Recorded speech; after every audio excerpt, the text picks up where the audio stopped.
Bonjour à tous, je suis le pasteur Jean-Charles, vous êtes bienvenus sur cette rubrique des news. Une information très importante, des informations très importantes, le résumé de quelques informations qui sont peut-être passées au travers des mailles du filet des journalistes, mais qui ne sont pas passées au travers de mes yeux et de mes oreilles averties. Aujourd'hui, 5 sujets très importants, dont quelques-uns vous avez déjà entendu parler.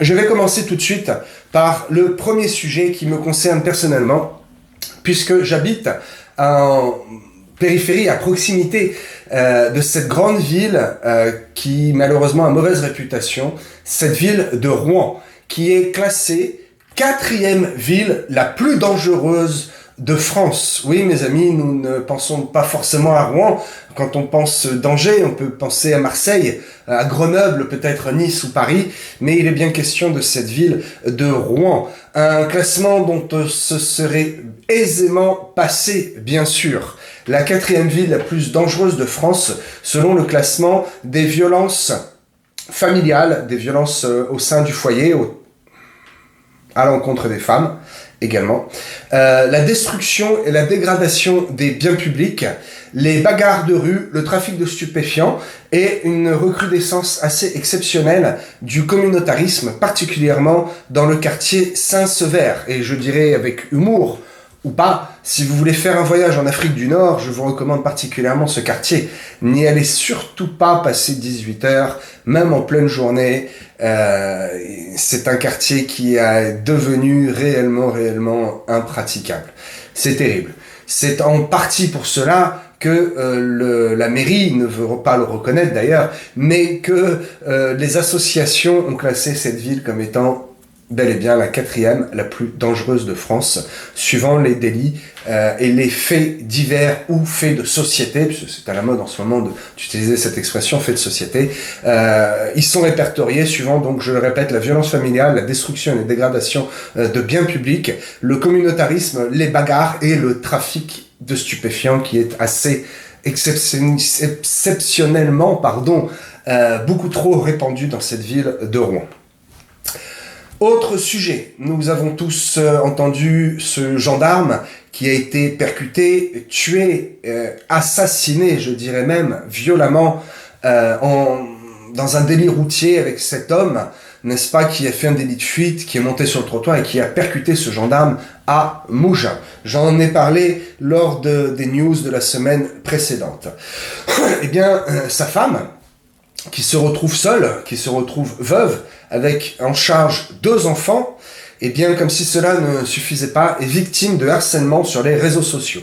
Qu'est-ce que ça veut dire ? Ça veut dire que des personnes mal intentionnées ont cherché son identité sur les réseaux sociaux bien connus et ont laissé des commentaires, des menaces, des insultes, parce que cette femme a déclaré et a pris position en disant « ce n'est pas un problème d'origine ». Elle aurait dû ne pas s'exprimer ainsi, la pauvre. Elle aurait dû juste éviter de parler d'origine, puisqu'aujourd'hui, malheureusement, il y a des mots tabous. On ne peut plus parler d'origine, ou de terre de naissance, ou de droit du sol. Tous ces mots-là sont devenus tabous. La France est devenue, la terre d'accueil du monde entier. C'est une bonne chose. Mais quand la terre d'accueil déborde, que faut-il faire ? C'est un autre débat.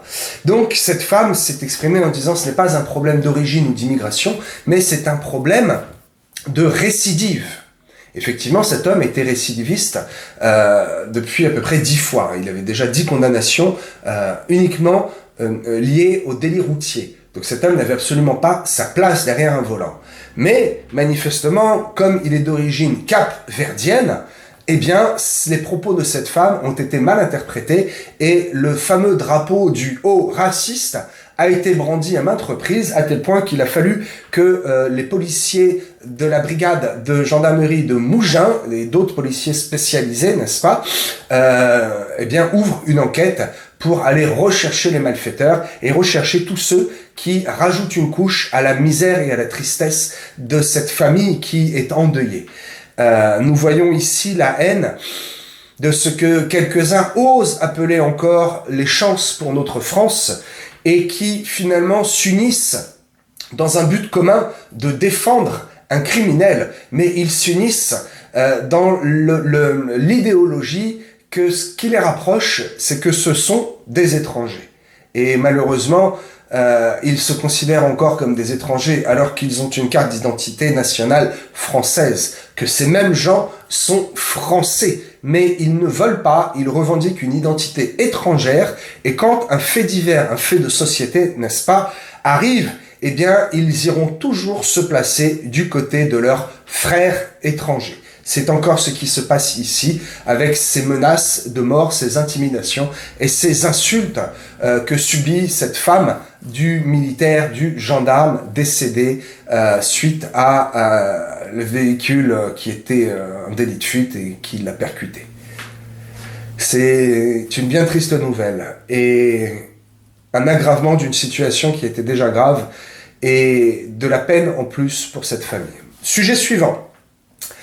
Ça y est, à force de cinquantaine de jours de roulement de tambour, nous avons enfin la possibilité de dire le Premier ministre est là. Certains l'ont annoncé en disant « Oh, je vois, je suis un voyant et oh, je vois que ce sera quelqu'un assez âgé. » Oui, bien entendu, forcément. Que ce sera quelqu'un qui ne sera ni de droite ni de gauche. Oui, bien sûr, nous l'avons tous entendu des informations.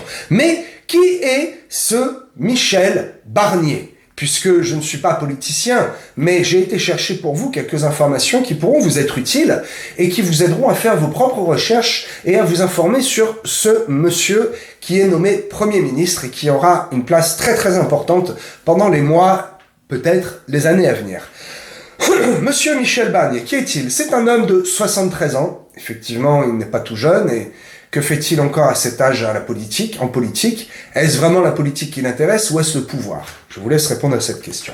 Il a déjà été ministre aux Affaires européennes, Affaires étrangères, ministre de l'Agriculture et ministre de l'Environnement. Il est réputé comme étant bon négociateur. Vous avez déjà entendu cela comme moi. Mais pourquoi ? Parce que c'est lui qui a été en charge de la négociation du Brexit, c'est-à-dire le moment où l'Angleterre est sortie des accords de la communauté européenne. Il a fallu négocier, les dettes, les impôts, la monnaie. C'est tout un cassement-tête dont seul un homme assez intelligent, assez cultivé, et assez équipé était capable de faire. Visiblement, cet homme est assez cultivé, assez intelligent, il a les moyens. Il va mettre les moyens en place pour que la France, je l'espère, se redresse. Qui sont ses parents ? C'est important. Monsieur Jean Barnier, et là vous allez comprendre pourquoi je parle de qui sont ses parents. Monsieur Jean Barnier, son papa, était ouvertement et réputé dans la franc-maçonnerie. Sa maman, Denise, était catholique, manifestement de gauche. Un drôle de mélange. Et je vous dirai simplement, dis-moi qui tu fréquentes et je te dirai qui tu es. Vous l'avez dit en même temps que moi, n'est-ce pas ? Ce sont des indices pour nous aider à savoir et à cerner la personnalité de ce deuxième personnage le plus important dans notre gouvernement. Quoi qu'il en soit, selon ses récentes déclarations, visiblement, il apparaît être quand même plus du côté de la droite que du côté de la gauche. Toutefois, il va falloir qu'il soit très habile pour éviter la censure d'un côté du Rassemblement national et de l'autre côté de ce pseudo-parti qui n'en est pas un, mais qui est plusieurs partis qui sont réunis, dont la France insoumise, le nouveau Front populaire. Il va falloir que ce monsieur Barnier soit très ingénieux pour se faufiler au travers de tous les pièges de ces divers partis pour arriver, je l'espère, à faire passer quelques lois qui sont déjà en attente et à rattraper le retard que le gouvernement a pris durant ces 2 derniers mois. Nous verrons bien. Madame Mélanie, qui soutient l'Ukraine. Tiens donc, je vais faire un petit point historique et je vais vous demander de faire une recherche sur Wikipédia. La première ministre d'Italie, Madame Meloni, rencontre ce fameux homme en pyjama. J'aime l'appeler ainsi parce que Monsieur Zelensky ne s'est jamais, pas une seule fois, présenté en tant qu'homme d'État, en tant que chef d'État, digne de ce nom, en costume, ou ne serait-ce qu'avec un beau polo. Il s'est toujours présenté en tenue de pseudo-militaire, en jogging, ce que j'appelle en pyjama. J'appelle cet homme l'homme en pyjama. Madame Meloni vient apporter son soutien publiquement. On imagine bien qu'il y a beaucoup d'argent aussi qui est donné derrière. Mais pourquoi ce soutien d'un seul coup? Parce que l'opinion publique, donc l'opinion publique, c'est les femmes, les hommes, les habitants des pays, et non pas les dirigeants. L'opinion publique de tous les pays européens commence, et je cite, à être mitigée quant à la position de l'Ukraine. C'est un conflit qui dure depuis bien trop longtemps. Comment l'ours de la Russie n'a pas réussi, soi-disant, à écraser un si petit pays qui n'a pas d'armée, quasiment pas d'armée professionnelle. C'est un mystère. Non, ce n'est pas un mystère, parce que la Russie n'a pas voulu et fait durer le conflit. Toutefois, nous en sommes là. Alors, je voudrais vous rappeler quelque chose au niveau de l'histoire qui a tendance à être tronquée, truquée et même effacée. Souvenez-vous seulement que lors de la guerre contre le nazisme, contre ce personnage horrible d'Hitler et ce Troisième Reich, n'est-ce pas?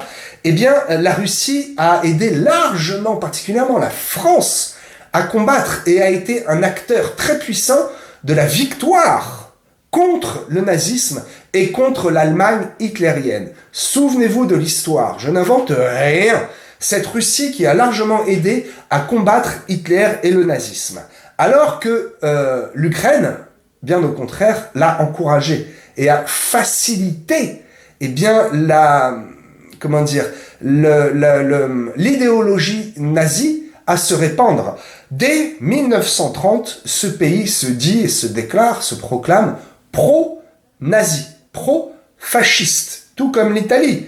L'histoire a la mémoire courte. Je vous invite juste à regarder Wikipédia et à regarder l'histoire de l'Ukraine. Tapez Ukraine et nazisme, 1930. Vous verrez l'histoire, ce que l'histoire vous dit. Vous serez surpris également de ce que le gouvernement italien, qui vient aujourd'hui soutenir l'Ukraine, qui est taxé de nazi par la Russie, et lorsqu'on en entend ça, on rigole. On se dit, mais non, c'est l'inverse. C'est tout comme ce gouvernement de gauche qui insulte le gouvernement de droite en disant « vous êtes des fascistes ». Je vous rappelle, messieurs de gauche, que le fascisme est né de l'idéologie de l'extrême gauche. Je n'invente rien, encore une fois. Le fascisme vient de Franco, et en l'occurrence, je vais vous parler de Mussolini, qui, dans les années 1940, a voulu annexer d'autres pays.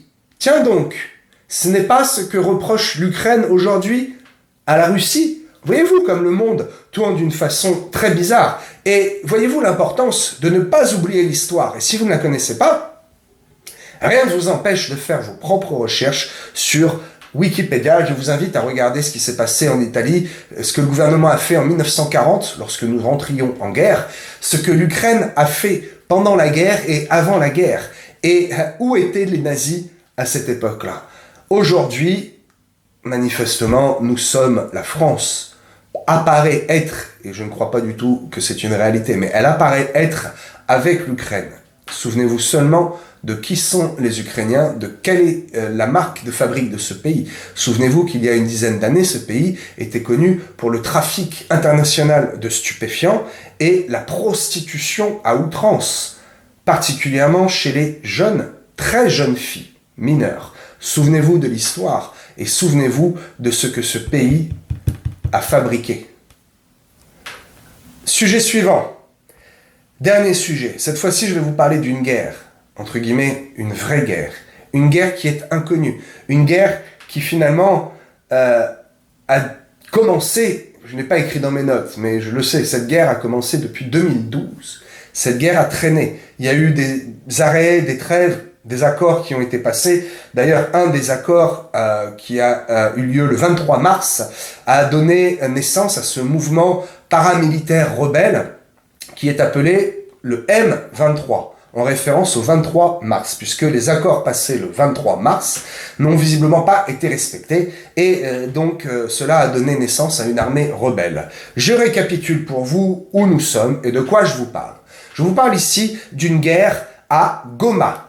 Goma, RDC, République démocratique du Congo, à l'est de ce grand pays qui est subdivisé en plusieurs régions, plusieurs sous-États, on peut dire.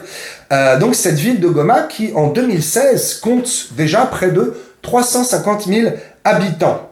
Et en 2024, elle compte 800 000 habitants en centre-ville. Il est dit sur plusieurs médias que cette ville et sa périphérie compteraient environ 2 millions d'habitants. Voyez-vous l'importance de cette ville qui pour certains est inconnue et vous n'avez jamais entendu le nom de cette ville, qui est en conflit et qui est à la frontière d'un conflit armé très dangereuse entre donc le Congo, la région du nord et du sud du Kivu. Renseignez-vous, K-I-V-U. Et le Rwanda, ce tout petit pays du Rwanda qui, peut-être ça vous parle, souvenez-vous du conflit entre Hutu et Tutsi. Voilà, une population qui depuis des millénaires et des générations ne sait faire que la guerre, qui est très sanguinaire et qui ici est enlisée dans un conflit depuis une dizaine d'années en République démocratique du Congo, à proximité de cette ville de Goma, dans la région du Kivu. Pourquoi ? Parce que déjà ce pays est en guerre depuis 1960, depuis l'indépendance de la Belgique. La Belgique, oh là là, ces grands colonialistes de Belges, eh bien, malgré tout, avaient maintenu un semblant de paix jusqu'en 1960. Et depuis qu'ils ont quitté la Belgique, ce sont que des guerres entre petits gouvernements, petits politiciens, petits présidents qui, eh bien, sont finalement de grands dictateurs. Mais c'est une autre histoire. Là, ce qui nous intéresse, c'est le danger de cette guerre qui se rapproche de cette grande ville de près de 2 millions d'habitants qui a une grande influence dans toute la RDC. Pourquoi cette guerre ? Et ça, on ne vous dira pas aux médias. Parce que cette région de Kivu exploite à peu près, je crois avoir vu quelques chiffres, comme 60% de la production d'un minerai qui est peu connu, qui s'appelle le coltan, C-O-L-T-A-N, qui est utilisé dans la fabrication des téléphones et des tablettes, du petit matériel numérique, ce qu'on appelle le petit matériel numérique. Et donc cette région et ce business, eh bien, est convoité et donne malheureusement naissance à une guerre qui n'en finit pas, qui a fait récemment encore la découverte de 200 morts en une journée. Ce sont des conflits qui finalement attaquent maintenant des très jeunes générations, les jeunes filles, les jeunes gens. Ce sont des conflits qui donnent lieu à des exactions, à des choses horribles dont les médias ne nous parlent pas. La situation humanitaire dans cette ville, qui a une influence dans toute la région et finalement dans le pays, et la situation humanitaire des habitants de Goma, eh bien, est tragique, est terrible. Là, il y a réellement du sang. Là, il y a réellement des gens qui meurent, qui sont égorgés, étranglés, qui meurent par balles, qui n'ont pas de soins, qui meurent la gorge sèche parce qu'il n'y a pas d'eau et il n'y a pas de nourriture. Voilà un vrai conflit. Et pourtant, ce conflit qui est catastrophique, nous n'entendons absolument pas parler dans nos médias français. Ce conflit, cette guerre qui fait réellement des morts et réellement de la souffrance, aucun média n'en parle et la France ne fait rien. La France n'a pas envoyé de F-16, n'a pas envoyé de Charles Leclerc, n'a pas envoyé un seul soldat, n'a pas envoyé un seul euro en RDC pour mettre fin à ce conflit. Voilà mes amis, le dernier sujet des informations de cette semaine. Ouvrez les yeux, ouvrez les oreilles, voyez comme au travers du voile et sachez où vous informer. Sachez que ce que vous regardez à la télé est une vérité tronquée. Je vous encourage à vous abonner à cette chaîne, à continuer à regarder les infos, à m'envoyer peut-être même par mail à l'adresse pdv.rouen@yahoo.com, à m'envoyer vos infos et ce qui vous intéresse de connaître et de savoir. Envoyez-moi des indices pour que je puisse aller creuser un peu plus et aller chercher la vérité pour vous. Je vous dis à la semaine prochaine sur cette même chaîne YouTube. À très bientôt.